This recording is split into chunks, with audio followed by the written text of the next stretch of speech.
most people here watching this don't have a new whiz bang, don't have a new 2022. Most of you don't. You got a 20, you got a 22, you got a 2020, you got a 21, you got a 19, you got an 18. You know, maybe you got a 2014 that you've got a bunch of hours on and you're very happy with, but you're like, yeah, maybe I want something new.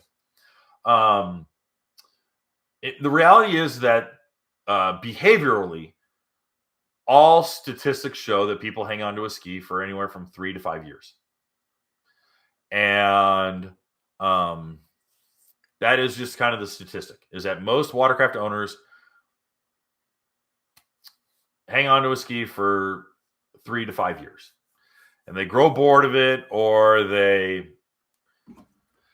want the latest, greatest thing, or they got other priorities in life and they go, okay, this thing's got to go. And they sell the ski off.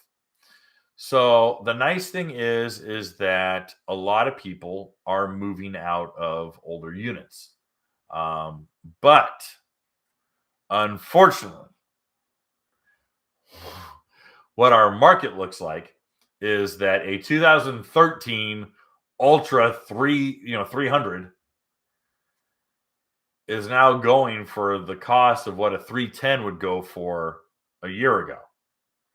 And you're like, oh, well, crap. What gives? And you're like, what gives is that the demand is still up and your buying power is less. So your dollar gets you less than what you could have gotten a year and a half ago, 2 years ago. Hey guys, thanks for hanging out. This clip was taken from our weekly podcast that we record here every Sunday night at 8 p.m. Eastern Standard Time. If you want to watch the whole video, you can go to the Watercraft Journal's YouTube channel, go to playlists, and then click on live sessions. You're going to see it there. Otherwise, go ahead and leave a like, a comment, and definitely subscribe to the channel. It helps us grow. And again, thanks again for watching our videos, and we hope to see you soon.